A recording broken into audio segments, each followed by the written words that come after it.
কডি Rhodes এবং Randy Orton undisputed WWE championship ম্যাচে রেসেলম্যানিয়াতে মুখোমুখি হবে।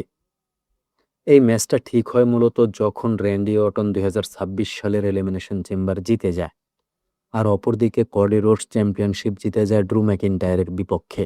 র্যান্ডি অর্টন এক শোতে নিজের আসল রূপ প্রকাশ করে এবং কডি রোডসের সঙ্গে বিশ্বাসঘাতকতা করে, ফলে চূড়ান্ত গল্পের সূচনা সেইখান থেকেই হয়।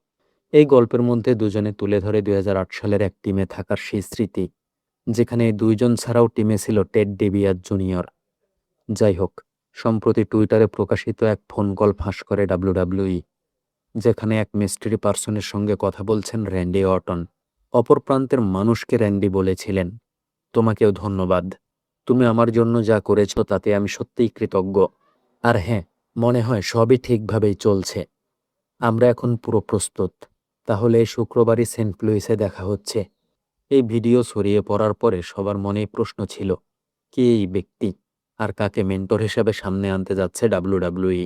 যদিও সবার মনে সন্দেহ ছিল টেড ডিবিয়াস জুনিয়র হতে পারে এই ব্যক্তি, কেননা দুজনের মধ্যে অতীতের বিষয়ে কথা উঠেছে। কিন্তু স্ম্যাকডাউনে যে মুখটা সামনে আসলো, তাতে ফ্যানরা পুরোপুরি অবাক আর সাথে সারপ্রাইজড, কেননা এটা ছিলেন প্যাট ম্যাকাফি। তিনি সেখানে কডিকে আক্রমণের পরে একটা প্রোমো কেটেছেন, যেখানে কোম্পানির টিভি রেটিং এবং রেসেমিনিয়ার টিকিট কম দামে বিক্রি হওয়ার জন্য কডিকে দায়ী করা হয়। একই সাথে এনএফএলের এই তারকা বলেন, রেসেমিনিয়া 42-এর র্যান্ডি এবং সে এক হলেই কেবলমাত্র ডাব্লিউডাব্লিউ এর বর্তমান বাজে অবস্থা থেকে বের হওয়া সম্ভব। একই সাথে র্যান্ডি অর্টনের পক্ষ থেকে কডি রোডসকে তিরস্কার করা হয়। কিন্তু ম্যাকাফি আসার অ্যাঙ্গেল কি? এই দুইজনের কোনো গল্প বা কারো সাথে সিঙ্গেল কোনো গল্পের ইতিহাস ম্যাকাফির নেই, আর এই কারণেই হয়তো ভাষ্যকার পার্সোনাল হিসাবে এই গল্পটা উল্লেখ করেনি, বরং অনেকটাই নিশ্চুপ ছিল। শো চলাকালীন সময়ে চ্যাম্পিয়ন আরেকবার আগমন করেছিল, যেখানে ম্যাকাফি এবং টিকে ওর খুব সমালোচনা করেছে।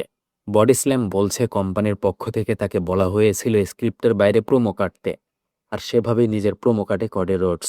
তবে সোশ্যাল মিডিয়ার পোস্টে কডি নিশ্চিত করে টিকে ওর সঙ্গে তার কোনো আলাদা ঝামেলা চলছে না, তার কোনো সমস্যা নেই এবং সে খুব ভালো সম্পর্কের মধ্যে আছে। তবে এবারের যে গল্প, সেটা গতবারের পথেই হাঁটছে।